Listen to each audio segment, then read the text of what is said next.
Episode 1, here we are with Don Thrasher. We had a great conversation with Don. Definitely a Dayton treasure, and a treasure full of knowledge. And I think what he sets up is just the Dayton music scene from the 70s till the present. Yep. We enjoyed every minute of it, and we hope you do too. This is part 1. Stay tuned for part 2. It'll drop in just a few weeks. Thanks for listening.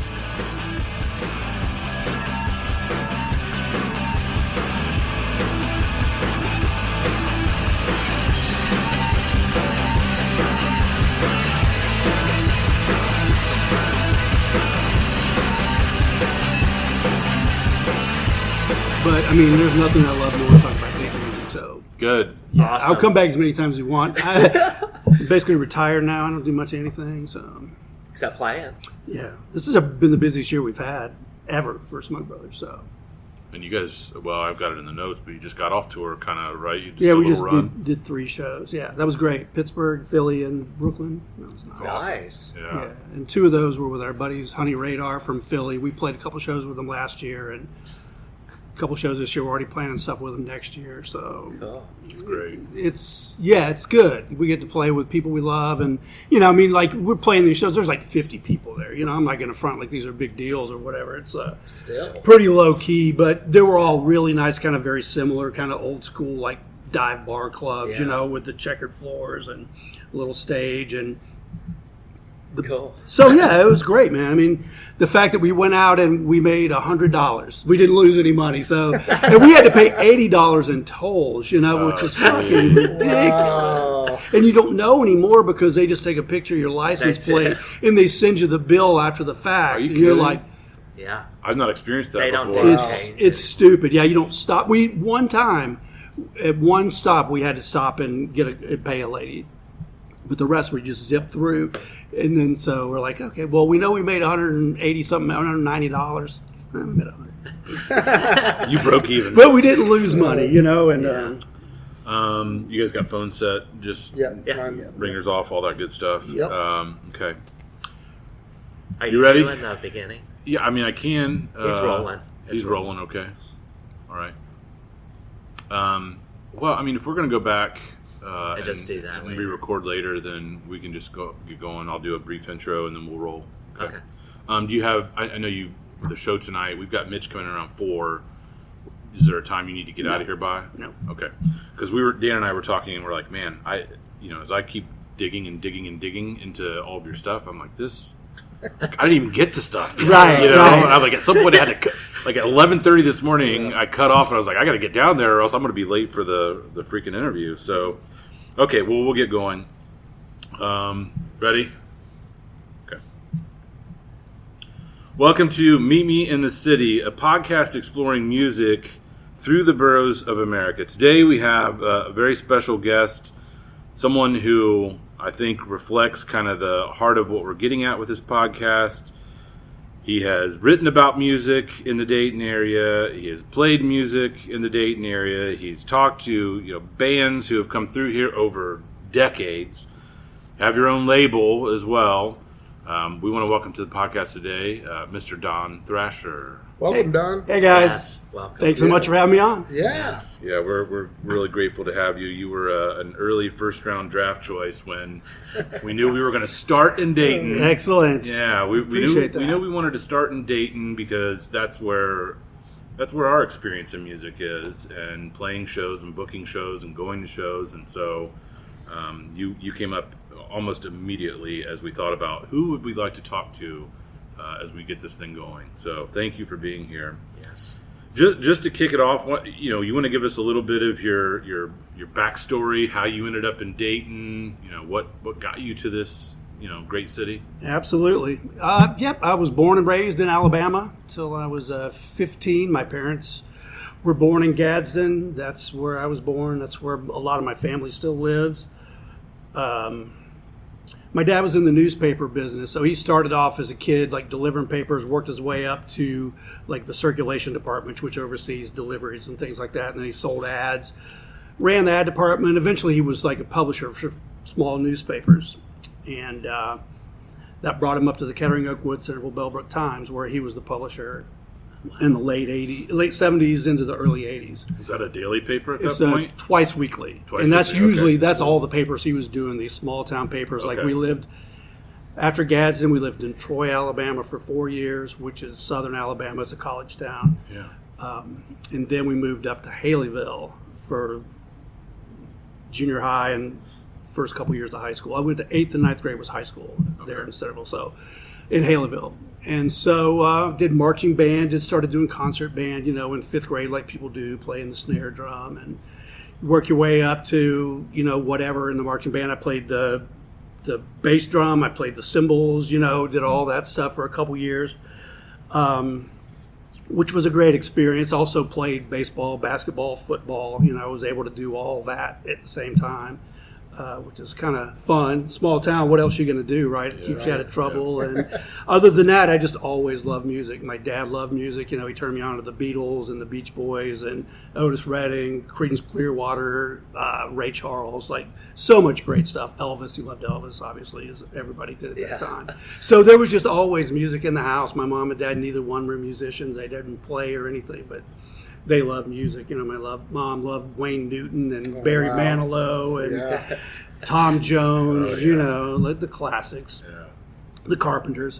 So I grew up on all that stuff, But then I also had an uncle, Varney, who was a huge movie and music guy, but he belonged to the record clubs, and he would make my dad these mixed 8-tracks, and they would have everything from like the Allman Brothers. The first time I heard Funky Worm by the Ohio Players was on a crazy mixtape that my uncle made of like the latest singles that he had. Allman Brothers and the Ohio Players together. Yeah, of course, makes total sense. Exactly. There would be like Johnny Cash on there, and like whatever was Linda Ronstadt, like whatever was popular at the time.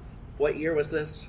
Been whenever they were contemporary, so early 70s. I guess I was like 10, I think, when Funky Worm came out. So the first time I heard Ohio Players would have been that song. Yeah. Which, if you know that song, it's a crazy song. Kind of a novelty song. It sounds like it's dirty, but it's really not at all. It's just kind of like a little fairy tale kind of story. But so, I was like growing up in Alabama, you'd think it would be like small time, but we listened to Charlie Daniels Band and Parliament Funkadelic, in like 7th, 8th grade, 8th, 9th grade, whatever. So it was very wide open, college. FM radio was huge. So you were hearing like all the stuff that was out. So I pretty much knew any of the songs anybody would have known in Dayton or LA or New York, except the really underground stuff, you know what I mean? But if it was on the radio, you knew all that stuff. So I was, a fanatic from early on. First couple records I got, like 2nd grade, I got Blood, Sweat, and Tears. Wow. And Mamas and the Papas, on vinyl. Like those are the first records I got in 2nd grade. And I don't know why my mom selected those, but great records. And certainly it had a big impact on me.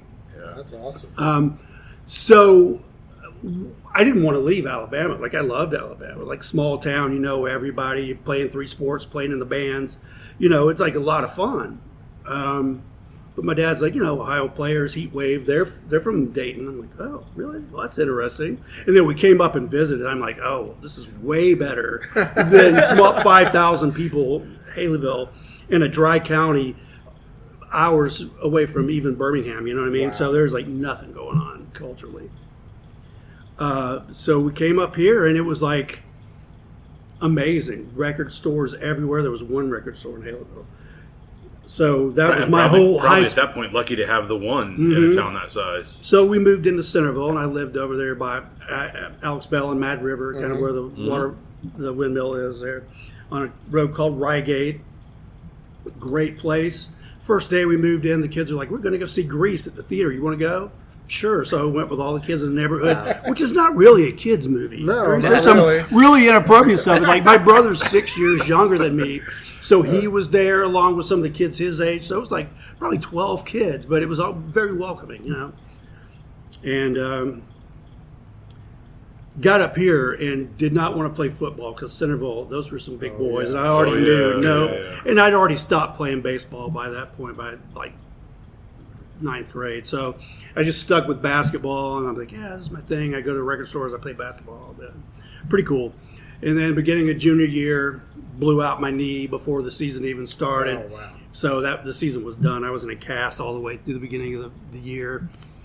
So just really went deeper into the rock. But the thing for me at the time was the Beatles, still my favorite of all time. Yeah. The Who, second favorite of all time. The Stones, Yardbirds, Yeah. Pink Floyd, Neil Young, Bob Dylan. Like, The classic. nothing fancy, but nothing like really current. I would listen to the radio, but all the stuff I loved was like that stuff. Still love that stuff.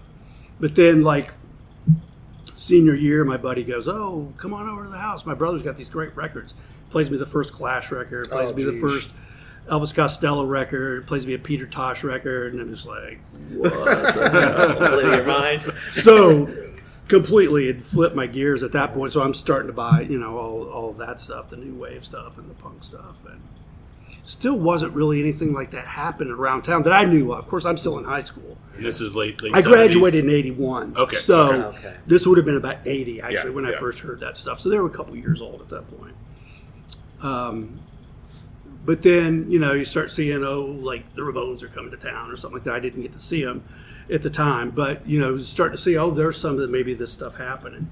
And then you see, like, Toxic Reasons has a record. You see it at second time around, and you're like, I've heard of those guys. And then next thing you know, there's Dale Walton's on the radio. He had a song called Whispers. It was kind of big that TUE played. And he was kind of new wavy, kind of like Graham Parker and the Rumor and Elvis Costello-ish. And Dale was a local guy, right? Yeah, Dale yeah. Walton. He worked at Gem City Records. Uh-huh. He was the manager for Gem City Records in the Oregon district. So he's a guy you'd see around town, and it was Dale Walton's Second Wind, and they played all over the place, and they were really good, really good. You can still see, every once in a while, you'll see their records in a bin if Yeah. they're flipping through Yep, locally. yep. He was really good. Yeah. So the Ramones played in Dayton? They played at the She, yeah. The She. What? Yeah, I don't it was, remember I that never place. saw any shows there either. I want to say it was like north of town, like on North Main, like in Okay. Forest Park. I got to look this up. Yeah.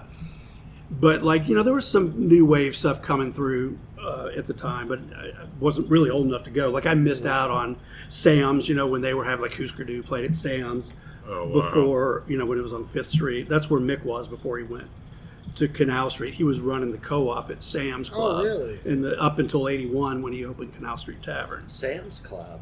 Yep, So it was tell on us about 5th Street. Sam's It was not in the Oregon.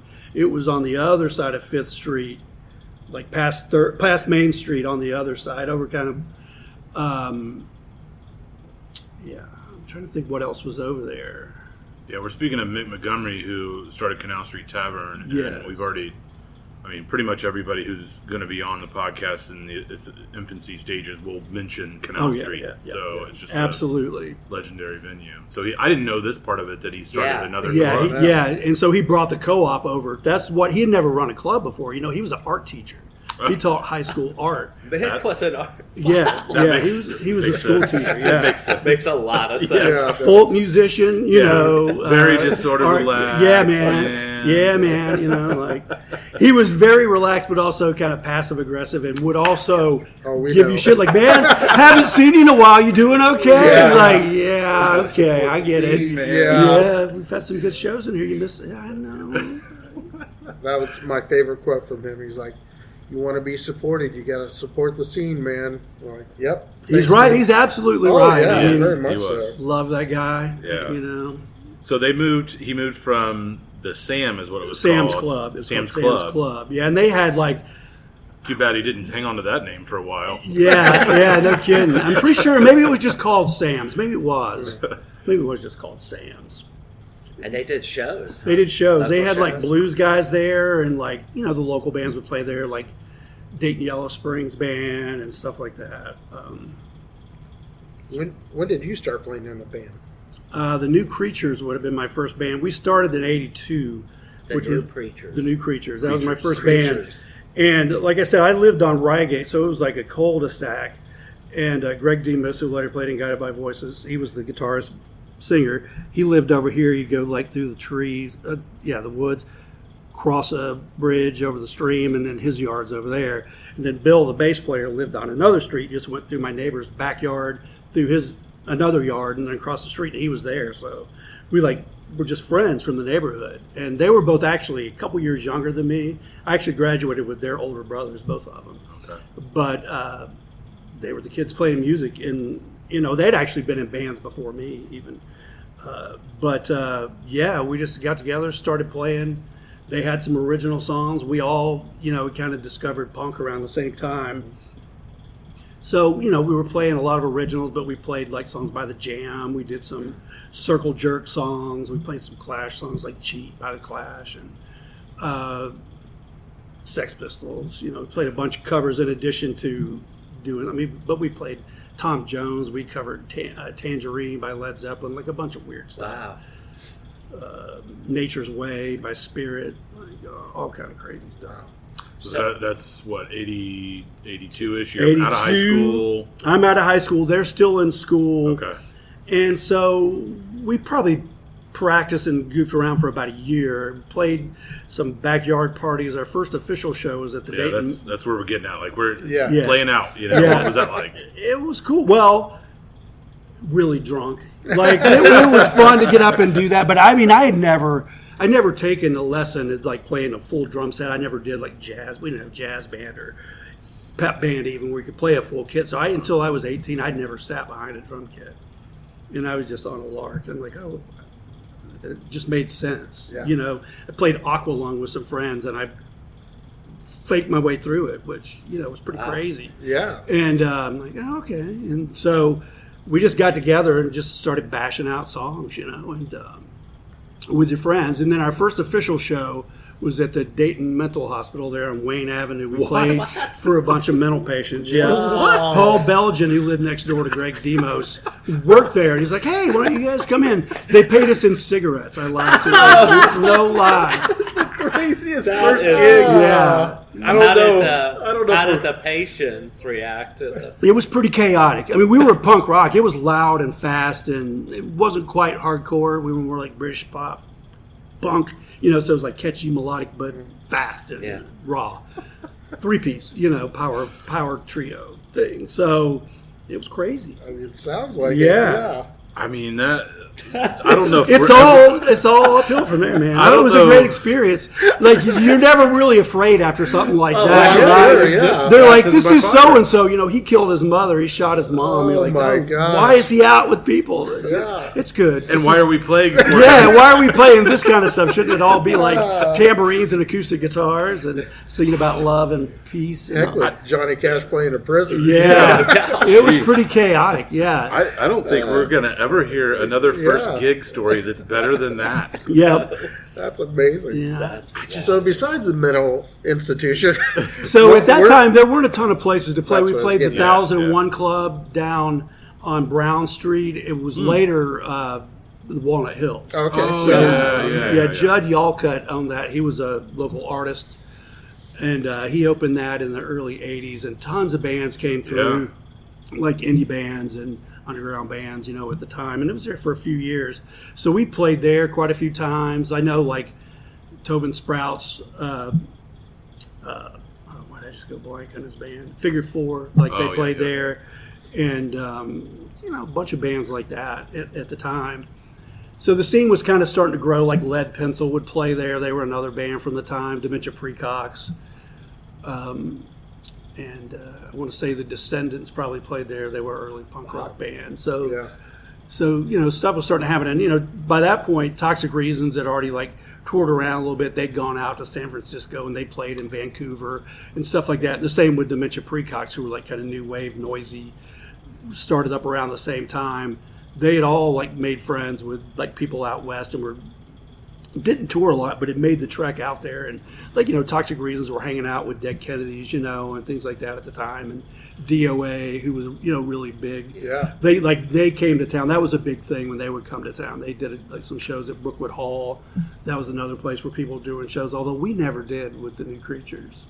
But around that time, Brookwood Hall kind of evolved. I saw, like, Guided by Voices there back in the day with, like, The Obvious, Nick Kazernis' band and stuff Yeah, like the that. obvious. Because I went Pleasure's to Pale. Centerville too, and they were kind of the band out of Centerville when I was in high school. Yeah. Yeah, Nick and John Dubuck. Right? Yeah, we played shows with them when they first started playing out, too. They were still in high school at Centerville. Yeah. We played an infamous talent show at Centerville High School when Greg was a senior. So this would have been 84. Like, he's 3 years younger than me, I guess. And so Nick Kazernis was there for that. Greg got suspended for saying the F words. Like, they told us we can't cuss. This next song is called Fuck You. 1, 2, 3, 4. Wow. And it's like a 35-second song with the refrain, fuck you. And, Punk rock. Yeah, exactly. So he got suspended for like a week. That's So hilarious. that was pretty. I don't think we've mentioned so far in the first few episodes Toxic Reasons, but they have Dayton roots, Mm-hmm. right? Punk Yeah. band.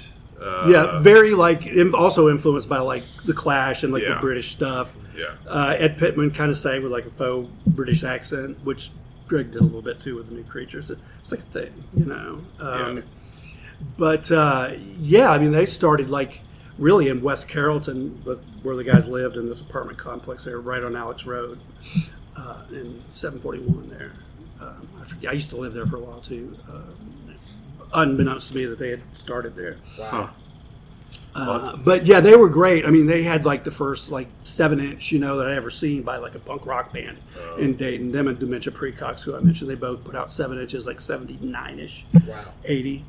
And they had the first album, Independence, that I saw, and that might not have come out till like 82, because it just didn't happen. Like, people weren't Right. making albums of the punk rock variety. There'd be a few cassettes here and there.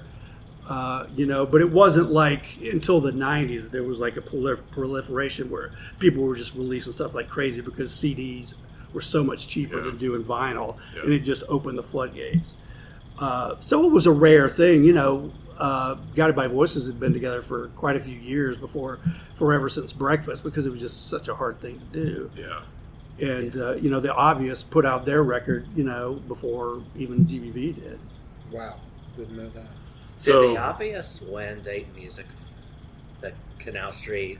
They They did. won it, didn't They they, did. one year? They won it one year. Yeah. Yeah. Brainiac won it one year. The Method won. Real Lulu. Like some really good bands won Yeah. that back in the day.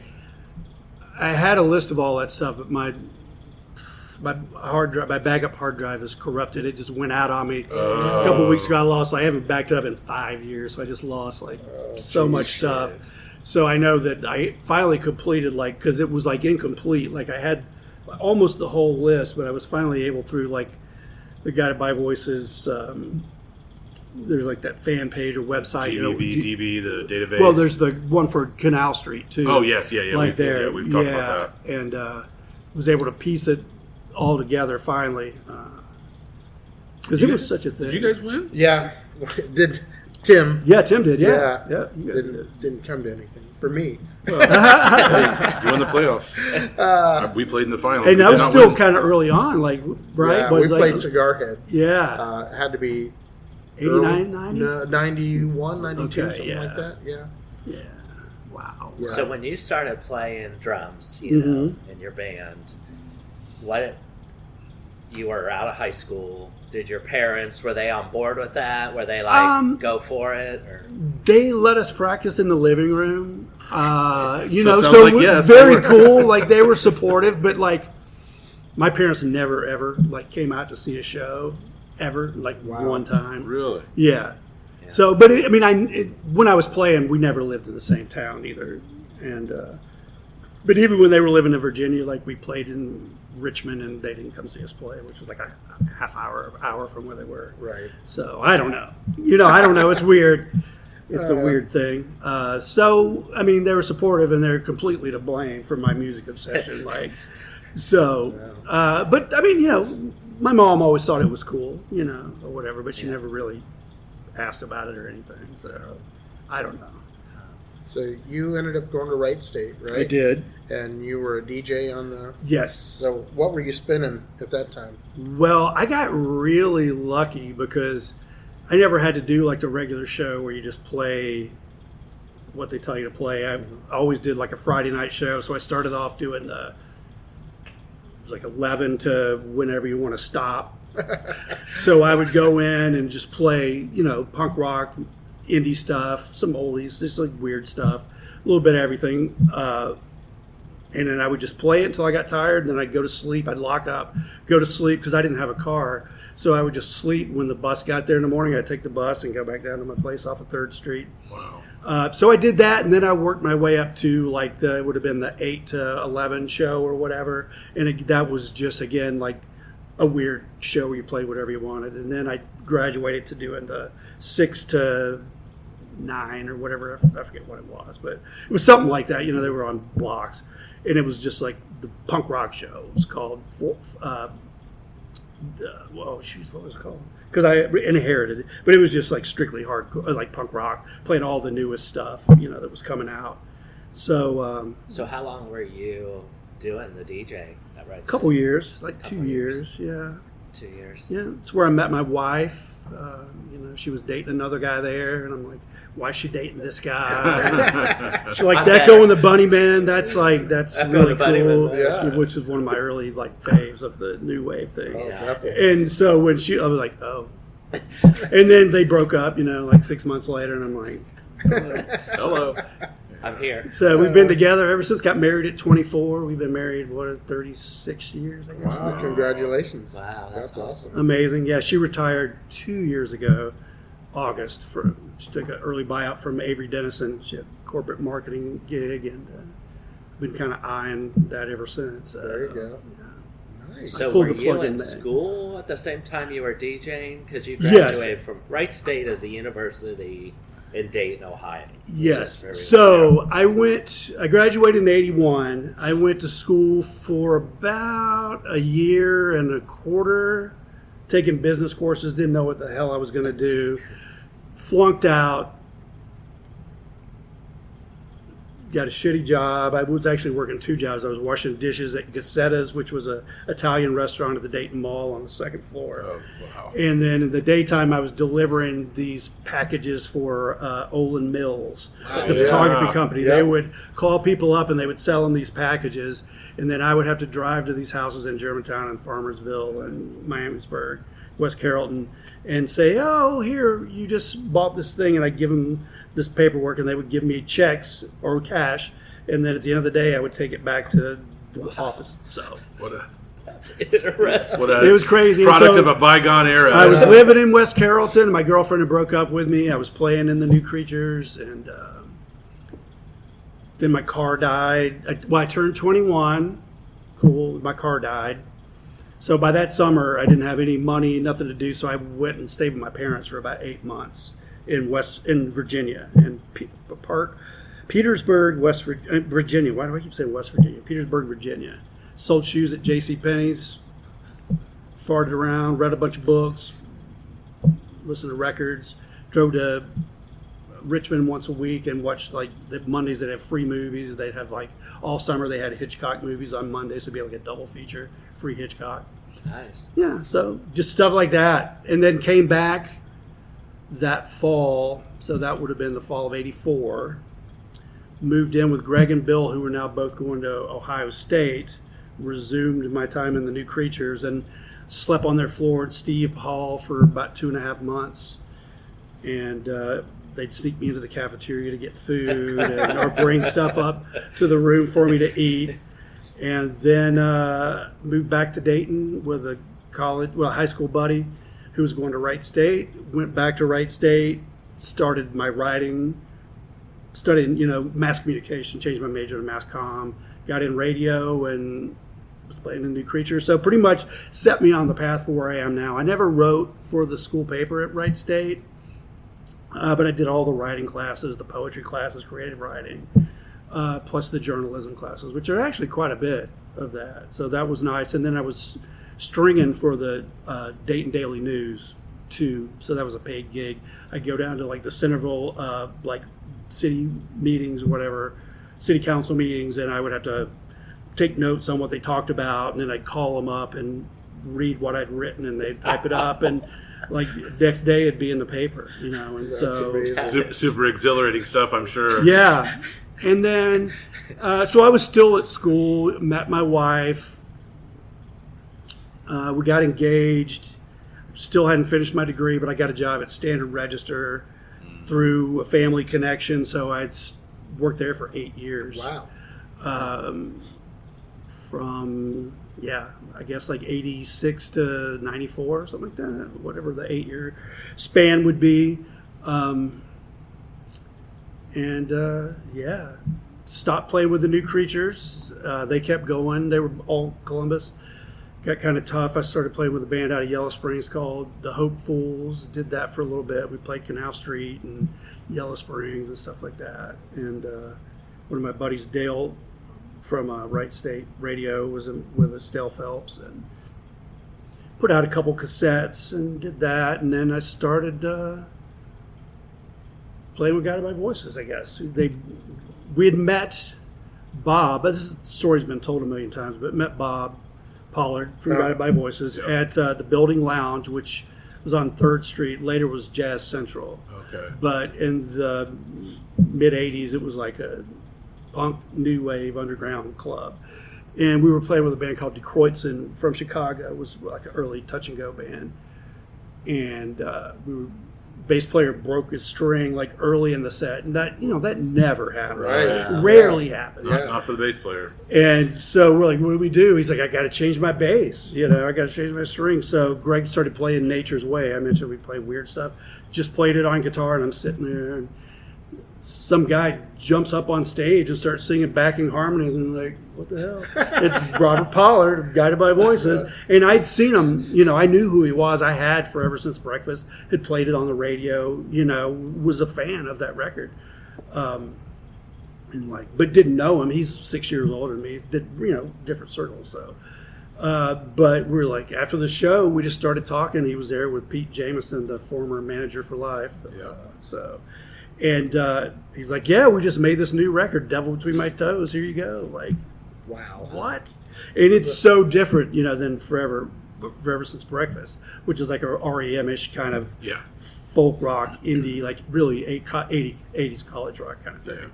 Yeah. And then Hard Left Turn with that, it's like way creepier and darker and lo-fi, more lo-fi. And Devil was more of like a full length, whereas Forever was really just EP. Yeah. It is an EP, but it's a pretty long EP, and the songs are longer. Well, especially for Guided by Voices. Yeah, exactly. And so there weren't a lot of GBV fans at the time. Toby liked them, but nobody really cared. They would play these shows, and they were just kind of older guys playing this like kind of faux psychedelic 80s college rock kind of stuff. Really good songs, but like, people in Dayton didn't care about anybody, really. You know what I mean? They liked Dementia Precox and they liked Toxic Reasons. Those were the two big ones, and everybody else was like, okay.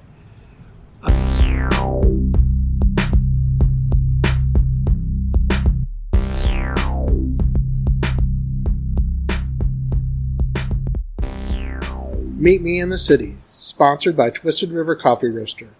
Twisted River offers an unpretentious approach to specialty coffee.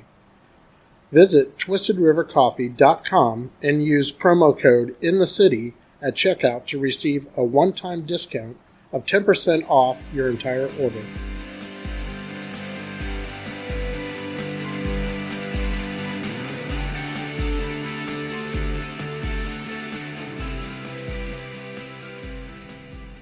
This episode of Meet Me in the City has been recorded at B&G Cigar Lounge, your home away from home, located in West Carrollton, Ohio. You can find them at 319 West Central Avenue. They have an ample humidor, all of the supplies you can need for your cigar smoking pleasure. We hope that you will stop by and support them as they are supporting us on this journey.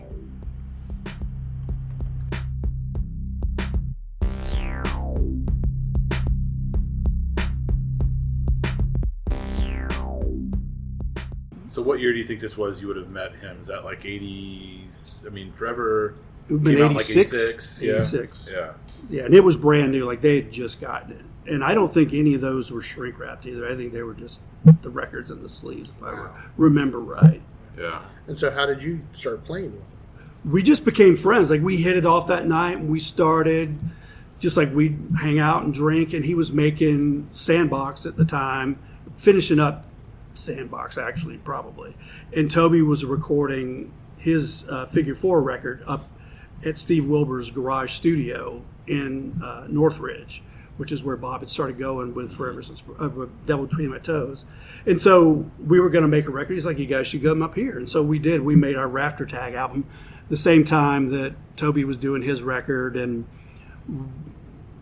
we really hit it off. Bob came in, he sings backing vocals. We did Nature's Way on that record. He comes in and sings on that, and we were just hanging out all the time.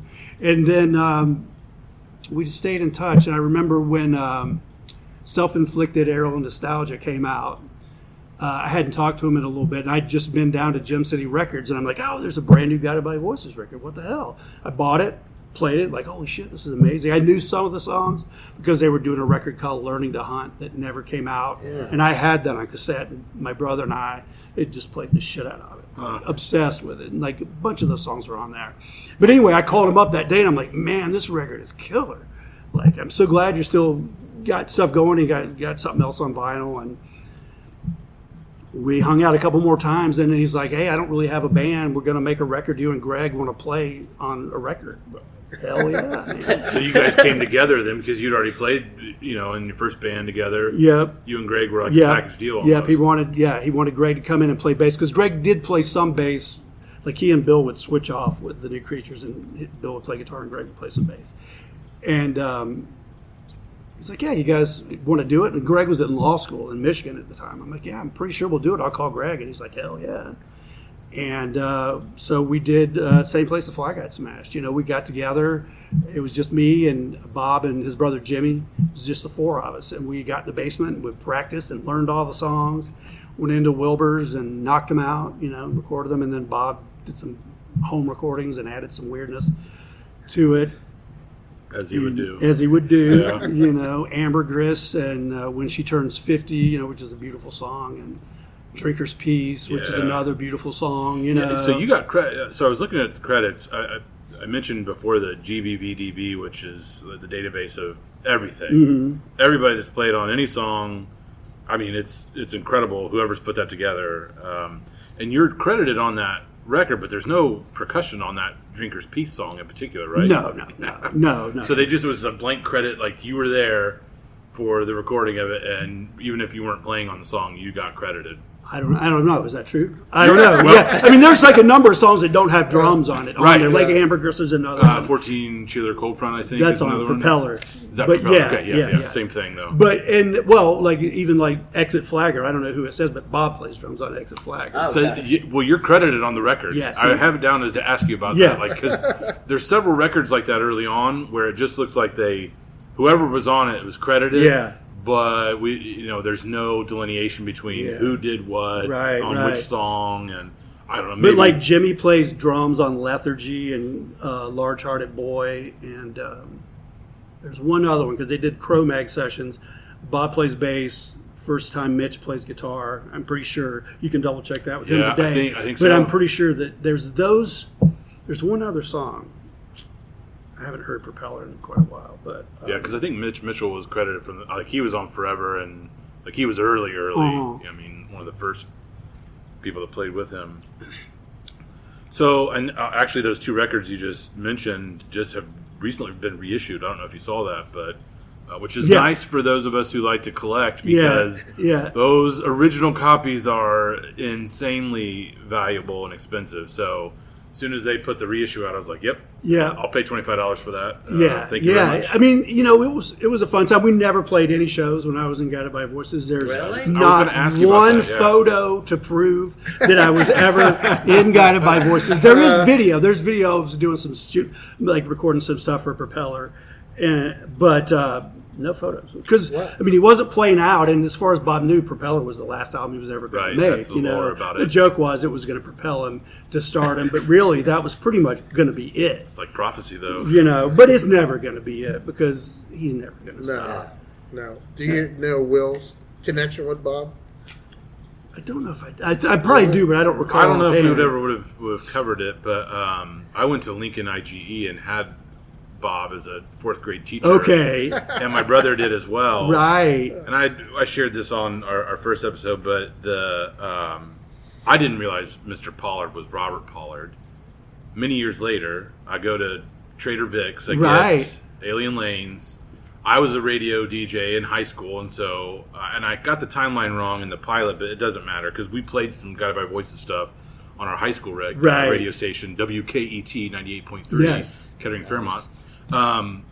And so I forgot the timeline, but I ran into a teacher of mine from Lincoln, and she remembered me because I was a trouble in her class. But she said, "Do you remember? Do you ever see any of your old teachers?" And I'm like, "Nah, I don't know." And she said, "Well, Mr. Pollard went off to be a rock star," and I literally have his CDs in my car, and I never made the connection. Right. Why would Robert you? Pollard is Mr. Pollard. Why would you? Right. Yeah, I mean, I have vague memories of him doing like musical stuff or singing or doing weird stuff, but yeah, so that I was already into his music before I realized, oh wait, my brother and I both had him in class, which is nuts. It's absolutely crazy. So why didn't you guys play shows? Was he busy? He was just done. He was just done Oh, playing because nobody cared. Like nobody cared. Like it was like you play shows and it was a good show, but it wasn't like they weren't the next big thing. It took a long time for that evolution to occur. And Propeller was that like 92? I think it came out in 92. So you would have been recording probably 91-ish, somewhere around there. Yeah. Okay. I think so. Yeah. And we did that in Encore. The big stuff we recorded in Encore Studio, which was at the time on 5th Street underneath where Ned Pepper's is. Oh, really? Oh, really? It was in a number of spots, and I'm going to say that was the second location. Now it's off of 3rd Street. Mm-hmm. Totally different ownership, but same name. But so we did like some of the big songs. Like I think I only play on one song on side 2. If I'm Circus World, maybe. Is that on side 2? I forget it. Well, but you're credited the whole way through, so whatever. But the opening track, like the Under the Neptune, Mesh Gear Fox, and like the bigger. You were on that. Yeah. And that's like a cult fan favorite. Yeah. I mean, were you in the studio when they did the GBB? Yeah. Oh, wow. Yeah, we all did that. Like, yeah. And nobody ever did that at the time. Nobody ever did that. Like, well, the story is like it was you guys in the studio it totally was. This thing because you hadn't played live. Right, and, exactly. Back to your point. And you create this sort of thing that becomes like the thing for the band later on. Because it's a little collage. It opens up with 89 or something. Well, it goes, this song, Are You Ready to Rock? Yeah. Which is the drummer. I forget who was drumming at the time. It wasn't Peyton Eric, and it wasn't Kevin Fennell. It wasn't any of those guys. I forget. Or early guy. And Bob's like, this song does not rock. And then the person at the Rathskeller at Wright State goes, 89, which is where that was recorded. Oh, really? That was just a pizza order or whatever it was. was. Oh, wow. So that's where that comes from. And he just cut that in, and then we just all go, GBB. And we're like banging on stuff or whatever. And I don't even know like where that idea came from. It was pretty organic in the studio. Because it wasn't like originally he had demoed like the whole album, and it was like kind of ran all together, and but there was that wasn't at the beginning or anything like that. But he seemed to like to do that at the time. There's a collage that starts the same place the flag got smashed too, with all the TVs and stuff. Yeah. So Propeller, I mean, was that essentially like with your Guided by Voices playing? Was that kind of it? I know you're credited on a couple tracks on B1000. Yep. That was kind of it for you with Guided by Voices? For the most part, yeah. I mean, at the time, there's so much because he wasn't going to do Propeller, and then, it kind of takes off, and next thing you know, he's got to deal with Scat Records. Right. Which is out of Cleveland. Or it was out of Cleveland and then out of St. Louis later. Okay. But... that opened it up to a whole new thing, especially when he released Vampire on Titus with the Propeller package together. I think that's where a lot of people heard that. It's a really weird thing where you have to get through all this lo-fi stuff to get to this kind of bigger stuff, but then weird too. It's a unique package. But it changed everything, you know what I mean? And certainly, like, Bob was getting offers to play shows, and he's like, well, I got to put a band together. Right. And, he did ask me if I was interested. My kid had just been born, and there was no way I could do that. I was still working at Standard Register at the time. Okay.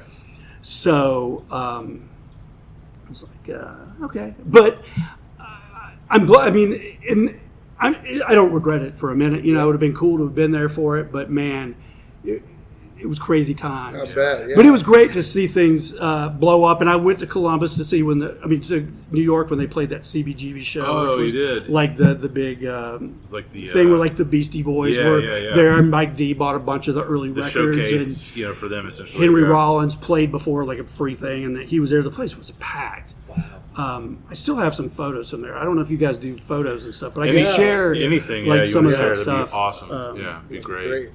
But I mean, it was just magical. And all of a sudden, it was like, the breeders are popping, and Brainiac is gathering steam, and suddenly, like, Dayton is cool. Jim Greer's writing about it in Spin Magazine. Jim Greer. Yeah. That's who it was. In our pilot, we were trying to think of who wrote that article. Yeah, Jim Greer. I thought you got it. I don't remember. I have to go back and listen to it again, but I thought you nailed it. But, he was dating Kim Deal at the time. Oh, That's yeah, right. you I said said it. that. Yeah.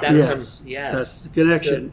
And so, and that was a time like Kim and Bob were hanging out together quite a bit, and they were still pretty friendly. And interesting times. And, eventually Jim ends up replacing Demos as the bass player for a little bit. Is that because he went on to like go work or? Yeah, Greg is an attorney. Yeah. So right. it was just hard for him to balance playing shows and being an attorney full time. Being a GBB. So go back. I just want to go back before we hit to that moment where you go to the showcase and what's the Dayton music scene like right before? Because these guys were playing around in the scene at that time, and they talked a little bit about their experience in our pilot, about this feeling of, Toxic Reasons. There's other bands who have kind of starting to emerge, but nothing like what hit in like that 93-ish. Yeah, era. it was all building, I think, through the 80s, but there was a lot of cool stuff happening. Greg Spence had the Underdogs, and they were great. Huge Greg Spence fan. Like, he was incredible. Haunting Souls, were huge. Yeah. Oh, yeah. And, I mean, they were, so good. And just, almost anybody that was anybody played in Haunting Souls. Nate Farley, Right. CJ from the two. Yeah. Prizzuti, like all these guys. Like, it was like Guided by Voices, like a farm team almost. Of, like, all these people, like, learning the art of playing in a band by being with Jamie Holiday, who was so talented but so driven to, like, do this thing. Yeah. Still lives the lifestyle, still just punk as fuck, Right, like, in the best possible way, not pretentious at all. It's just that's who he is. He just oozes that kind of. We had Luxury Pushers playing the Dayton Music Fest, and that was the greatest show. Mm-hmm. He's in a small club. He's on tables, rocking out, and it was amazing. Yeah, Jamie's a great guy. And, all the stuff Nick Kazernis was doing, from the Obvious to the Raging Mantras were big. Oh, yeah, I forgot about them. And, people are starting to put out cassettes and things are happening. I don't know the exact order of everything, but, like Wallaroo South came up and they were playing, and there was Candy Ass. Just like... Oxymorons. Yes. Yeah. So when were you writing? When were you? So other than the Centerville, local. So by the time I was by the time I started working at Standard Register, I had stopped doing like the stringer stuff for the Dayton Daily News. But about 88, I started doing some freelance writing for the Trading Post. Oh, wow. And so every week I would interview auctioneers, and I would have to, but whatever they had coming up, what big sale they had coming up, who owned it, like what the history of the family was and what they were selling and what kind of items they had, with a little history about the auctioneer as well. And wasn't glamorous, but I was working full time and learned how to meet a weekly deadline. So I was doing that, and then once things started there was bubbling up with Guided by Voices and Brainiac and stuff, I spent a lot of time at Trader Vic's. Mm-hmm. And this would have been early 90s, I guess. Trader Vic's, legendary record store that was on Brown Street. Yeah, and so many people in bands, like Tim Taylor from Brainiac was there, Michelle Bodine from Brainiac was there, Chris Wright, who had... he was in Nostromo later, but like all these guys, Mike Justice, and just cool dudes. Daryl Robbins worked there for a while. Like, that's where I met all these people, and so I was just seeing like all this cool stuff going on. I was buying like tons of 7-inches. A lot of people were putting out 7-inches at the time, like Candy Ass and Cola Vision and like all these like underground bands. And so Network was around, which was Ken Gross's record store. It was on North Main Street, and then it moved in. Ken Gross. Yeah, and then it moved down to Patterson, like right by the Arby's there, around the corner from the Oregon District, right there where the library was, Yeah, and yeah. Howard Music was for a Yeah. while. Network had a store there, and they did shows there. That's where John Schmerzel played his first Brainiac show. Back in the back there was Cigar Head. Somewhere I have video of that show. Wow. But that's what Ken Gross brought Green Day into town around that time. Wow, I didn't know. That's after they signed their major label deal. Before Dookie came out, they had just had the 2 Lookout records out, I think, at the time. So there was a lot of opportunities for local bands to play with touring bands, because Ken was bringing them to the warehouse space there on Springfield Street. So Brookwood Hall was still going.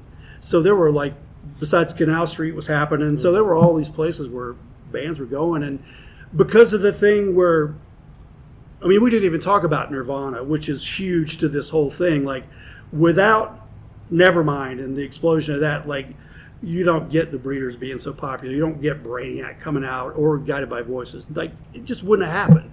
It set the stage for the indie explosion. So that was the whole connection. We're talking about Dayton becoming the next. Exactly. Seattle. Kim Deal was Kurt Cobain was a huge Breeders fan. He was a huge Kim Deal fan, huge Pixies fan. Yeah. He was talking about the Breeders, when Pod came out. He's like, you want to know about, this is the shit you should be listening that's to. great. So a cosign like that, when they're the biggest band in the world, Yeah. did a lot. Pretty good. Pretty good. And as we're talking, Kim just dropped a new album today, Yeah, her first solo record. Which, Oh, that's today. Yeah. Okay, I listened to a couple of the tracks. yeah, that song "Coast" is incredible. It None is. of the haven't stuff heard I've it heard is as good as that one, but they're good. It's totally different. It's like a real Kim solo record, she deserves all those props, but it still wouldn't have connected. And it just happened that Brainiac is rising at the same time, and they were all catchy bands and all a little weird and quirky, but they all were completely different, but just kind of coming out of left field with this approach to pop songs. They were all kind of broken pop songs, really catchy, but sometimes you had to work to find where that was. Yeah. And if you paid attention and would put the work in, it paid dividends over and over, where you can still listen to that stuff today and get chills, Absolutely. if you buy into it, which, I did. Yeah. To see something like that, explode in front of your eyes, it's Firsthand, pretty you're right amazing. there, Yeah. So I'm writing this fanzine called Trapdoor Press. And so I was, in addition to doing So you had a fanzine. it was just You are so underground, it was just 80s, 90s. It was a 2-page thing, and it was just stream of consciousness. I would just the first one was speaking of Guided by Voices, which I often do, and I was just that was the very first one. What was this called? Trapdoor Press. Trapdoor Press. Good. Yeah, and so, and I would just write about the singles I'd bought, what was happening at Canal Street, what was happening at Network, and just do it once a week. I'd type it up on my little computer that I got secondhand, my very first computer, whatever this would have been, this would have been 92-ish, I guess, or 3, gosh. It's all right. No one's going to fact check. Yeah, it would have probably been 93-ish. It would have been 93. My son was born, so I was looking for a project I could do at home, and so he was born in January of 93. So yeah, it would have been right after that. And so I would just print them out at work at Standard Register on their dime. Nice. And I would go to Trader Vic's. I'd go to Network. I would go to... There was the one right there in Kettering where the Skyline Chili is now in Wilmington. Oh, yeah. I can't think of what it was called. But there were I just had a handful of record stores, and I would just swoop in, drop them off. Armadillo Records. Armadillo. Oh, Yes. man. Yes. I forgot about Good Armadillo. memory, dude. Yeah, well, absolutely. If you run that Smithville corridor, then you get to Renaissance, Yeah. right? I love And then Renaissance. there used to be, if you go to Linden on Smithville, as you're heading towards 35, take a right on Linden. There was a place called Earth Records. Yes. There was a little record store there too. Yep. And so, but I would just hit those few, and I would just drop them off. I didn't put my name on it or anything. I thought I was too old. I was at the time 31 or something, Oh, gosh, yeah, that's so old. yeah, or 30. I must have been 30. I was 30. I was 30 when my kid was born. So yeah, I was like, oh well, I knew people at the record store, but I was just the old guy. You know what I mean? That was my opinion on things. So just drop them off. But eventually, Mike Justice is like, "That's you doing that thing, right?" I'm like, "Yeah, you caught me. That is me." You had your name was not. No, on I it didn't put at my all. name on it or Wow. anything. I just wrote up all these things and just put them out. And somewhere, I keep thinking I should bound those and just put them out just Oh, for you the have fun them of it. Yeah, Yeah, you Oh should my absolutely. gosh. Yeah, you should. just for the fun If of nothing it, else, digitize it so Yeah, that it's available. I mean, that would Yeah. be so cool to look back on to see what's going on. and see what, because it was Yeah. like a real time report. It really was. Yes. And nobody was doing that at the time because there wasn't a Dayton Voice at the time, which Gosh, I forgot about Dayton Voice. that happened. That was great. That happened later in '93. So I'd been doing that thing.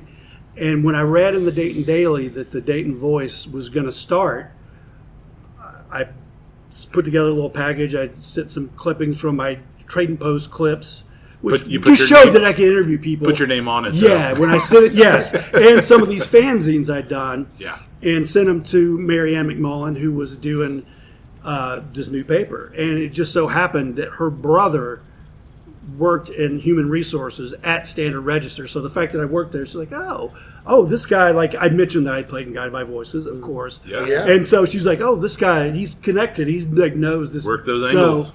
So they hired me to start writing for them. My first piece was February '94 on a little band called Brainiac. Oh my gosh. And then my That second, was your first piece. yeah, my Wow. second was on a band called Cage. Oh, And then about after that, they're like, "Do you want to do a weekly column?" I'm like, "Yeah." So I started doing this thing called Dirt, and it ran every week, and I would just write about what was happening locally. And so We all read So it. were you Yeah. still at Standard Register? Yes. So you're doing both. I was doing both, and in about late '94, I quit Standard Register, and I was just writing part time at the paper. So I was delivering the paper. I was still writing for the Trading Post. Wow. So I was still doing that freelance gig, and I was delivering the Trading Post, and I worked at Books A Million. So Yep. I had all these like little, because I wasn't making what I was making at the corporate gig. You know what I mean? Right. But I was doing corporate collection, and it just that was not in my soul. I worked there 8 years, 7 years doing corporate collections for like hospitals and banks and people who should have money, like Right. Johns Hopkins University. It's like Trump, Taj Mahal. Like these are like the people I'm dealing with that aren't paying their bills. And it's like, yeah, I'm pretty much done with that. So I had a new kid at home, so I had worked multiple jobs, so I could try to ply my trade at writing, which is what I eventually got my degree in. By this point, I graduated and all that stuff. So I just kept writing for the Daily and worked my way up. Eventually, I was the music editor for the weekly, and then the arts and entertainment editor for the weekly. And I was there for 8 years total. So, and during that time, I guess '95, I started playing with Swearing at Motorists. Okay. I was that's just what- going to yeah, ask we're- if you were we're- going to be playing. If Yeah, you were we're- And still so music I hadn't back played in a few years. I'd done the Guided by Voices thing, did the Hopefuls thing for a little bit, and then Demos and I had a thing called 3 Dream Bag, and we did some 4-track recording, which happened kind of around the time we were doing the GBV stuff. We put out a 7-inch in 1993, which was the first Gas Daddy Go release. That was a 4-song 7-inch called A Frenzy in Frownland. Little foreshadowing. Gas Daddy Go is the label that you started. Yeah, that was the first thing we put Yeah. out on it. Yeah, Okay. yeah. And so I kind of started the label at that time, but it was just kind of hit or miss. But I was just kind of laying low with the music thing until I kind of met Dave Doman at Trader Vic's. He's a little bit younger than me, and he had moved back Local to guy, right? local guy. He'd been out of town. He'd been in Florida for a while and was back. And he was from I want to say Hillsboro. I apologize. Something like that, though, like small town. Like he had, but also closer to. I forget. His parents were divorced, and I forget exactly the whole scenario. But we were adults when we met, so a little foggy. But he was doing sound at Canal Street at the time. He was working at Canal Street as a sound guy. And I knew him because he was the guy at all the shows that he always stood right up front. Huh. It's like stage right or to the right, looking at the band. Always. Didn't matter who was playing. He was always right up there repping. And he was, he did the the GBV, the Crying Your Knife Away, did that recording of that live show. And so he was building kind of a reputation for himself. And he's like, you want to get together and record some songs? I'm like, yeah, man, let's do it. So I took my drums over to his place, and we sat down. He'd only been playing guitar a couple years. I mean, he's not somebody who'd been playing guitar his whole life, but knew how to write songs and how to get for melody. And made a song, recorded it, and he was already doing some 4-track stuff on his own. And we started piecing stuff together, and it just kind of took off, really. If you're a musician in Dayton, do you just automatically have to get a 4-track? I think so. I mean, every band I've been in, like the New Creatures, that was the first time. I still have that 4-track, little Fostex cassette. That's awesome. And is that what's on your latest video, Smug Brothers video? That's that. That's awesome. Yeah, that's cool. Historic. And so we actually recorded on 4-track early on. So it was the new technology at the time, and even then going to a studio was expensive. You had to buy the tape, and 2-inch tape is not cheap, and it's even more expensive now. Yeah. Well, because it's hard to find now. And we had done, like we did with the New Creatures, we did a cassette that was recorded at in Xenia, and then a 7-inch we did that was in Xenia, and then a cassette 4-track, and then we recorded at Steve Wilbur's 8-track, which was an 8-track small reel tape machine. But yeah, I mean, I've done a lot of 4-track stuff. I mean, still with Smug Brothers, everything we recorded up until this summer, we always started with the drums and guitar on 4-track, and then we would just overdub everything else digitally. But it died, and we got it repaired, and it didn't work, and we bought a new one, and a used one, and it didn't work. So we're like, all right, it's time to go full digital. But I like it. I mean, it gives it a certain sound, even if you're not going for lo-fi. I feel like there's a little warmth there you don't get with the digital. I still have mine. But anymore with the digital stuff, there's so much outboard gear you can get. You can really work around that with the right mics and it's all a matter of spending time and getting whatever sound you want to get, So with swearing. With swearing At Motorists. Was that first record on Secretly Canadian? No. What was that on? The first stuff we did was on a record label called Spare Me out of New York. Okay. And these were some brothers out of Staten Island, and they just loved Ohio music. They loved like Ron House from Columbus, like Thomas Jefferson Slave Apartments and all that stuff, and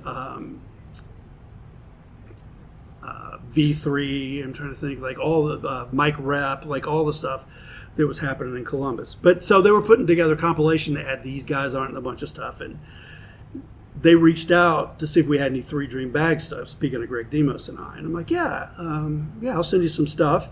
And I also got this new thing called Swearing at Motorists. I'll send you a couple songs. And so they ended up putting a New Creature song, a 3 Dream Bag song on there, and 2 Swearing at Motorists songs on there. And they're like, do you want to do a 7-inch? We're like, sure. So we did a 7-inch for Spare Me called Tuesday's Pretzel Night, which was based on a thing they had at Walnut Hills where Tuesday was pretzel night. And so that was our first 7-inch, and we played our first show at Walnut Hills on pretzel night to release that 7-inch. Man, Walnut Hills. Yeah, and played on that little raised area, And so that was the first Swearing at Motorists show, and that would have been 96. We played at Kelly Marshall's house on New Year's Eve of 96, but that was just a party. And it was just the 2 of you, right? Yep. Because you're on the album cover, you're in the background. On number 7 Uptown. Number 7 Uptown. There's Flying Pizza on there. Yeah, that's the first track. Yeah, that's our second album for Secretly Canadian. We did one called Songs from the Mellow Struggle. They both came out the same year. We did a couple things for Spare Me. We did some things we did a split with Spoon.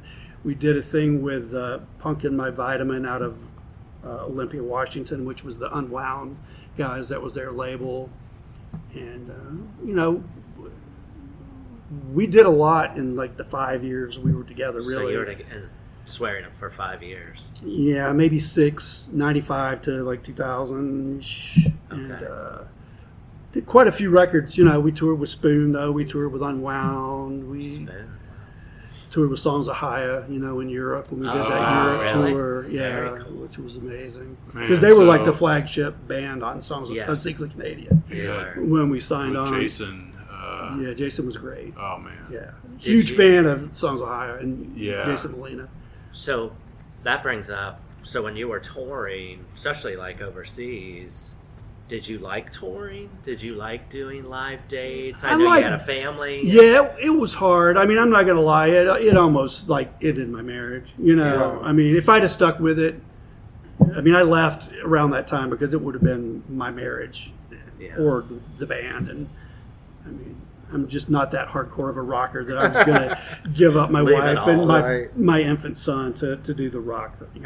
Yeah. That was never in my DNA. I like to do it. I've done it, and but yeah, I couldn't imagine like living out of a suitcase. And that's what it takes. To take it to that next level. You really. I mean, the bands that make it, your REMs, your Brainiacs, your Guided by Voices, it's the live show that pushes it over. Yeah. Guided by Voices made great records, but once they started playing live and showed this other dimension that, we're a kick-ass rock and roll band Right.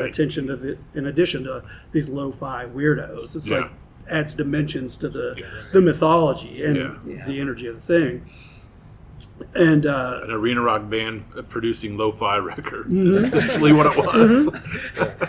but that's what it takes to really break through. And I mean, I really think if I'd have stayed in the band and we'd have been able to tour like we wanted to, we could have maybe been as big as the White Stripes. I don't know. I mean, that's kind of hubris perhaps. Yeah. But doing the same thing, I think our songs are catchier and a little more creative. I like the White Stripes, but I think they're kind of one-dimensional in what they do. When you predated them, really, in doing the whole two. We weren't the first thing. band to Sure. do that. Flat Duo Jets were doing it before that, and there was a band that played at the Sub Galley, and I forget what they were called, but they were from the Pacific Northwest. Around the time Dave and I were starting, and they were a two-piece, but it was still rare. I mean, I can't tell you how many times people would come up at a show and like, "I'll play bass for you," and we're like, "It's not really about that, man." I mean, we know people that play bass. We could do it. Yeah. And for a while, Matt Bowman played with us, but he played second guitar. He played like baritone guitar or just regular guitar, and it was just easy for us at the time. I was working part-time, I was writing it for the paper. I was delivering papers, but, we could get together sometimes at, like 8 a.m. and practice for a couple hours because Dave was doing sound and things like that. So we were super tight. We were, I think a good rock band, Yeah. That's awesome. and we're able to kind of bring the energy and again surprise people from like this, not just this lo-fi weirdos to bring the rock kind of thing. Yes. So, kind of coming back to the whole Dayton, and we talked about this during our pilot episode too. You were Trader Vic's, you were writing. Did you feel this groundswell coming? From Absolutely. Dayton? Yeah, it was palpable for Yeah? sure. Yeah, I mean it was Awesome. everywhere, and the fact that you would see a guy like you'd see Mitch Mitchell around, you'd see Tim Taylor around. They would come to the show. Like if all the guys from Brainiac would come to a show, they would usually come together and it'd be like, oh. Right. Because they'd be dressed up and looking rock starish and like a cool thing because they were on the road quite a bit. So if they were around, they were always out like trying to support their friends and stuff. And they were really good about trying to uplift other bands in town and share what was going on. And For sure. That's awesome. yeah, As you're touring with Swearing, I mean, you're still doing the writing thing. Was that? I mean, did you take a break as you're going on tour? Did you come back? And yeah, I would. because it's a different world then. I mean, the internet's going, but it's not like you had a computer in your pocket. Yeah, like no, we have absolutely now, not. you know? Yeah, I wasn't doing any writing while I was playing. Like Yeah. we did like a month in Europe when we did the Songs of Haya thing. We did some dates with them, and then it was just us. I wasn't working, Plus, I wasn't really making any money either. I mean, that's part of it. Like we signed with Secretly Canadian, and all these promises are made, and we're supposed to be doing a lot more shows than we were doing, and that's not on anybody. It's not the label's fault. It's not the booking agent's fault. It's just the reality of the thing. If we'd have stayed as busy as we thought we would have, it would have been a little more feasible. Yeah. But as I was saying, I've done a lot of stuff with music, but never made any money. It's never paid my bills. So having a side hustle where I could write, has always been a good thing. So, Yeah. Thank you for joining us for part 1 of our conversation with Don Thrasher. Look forward in a couple weeks to part 2 as we conclude this conversation and we hear more about his writing career and current musical projects. See you soon.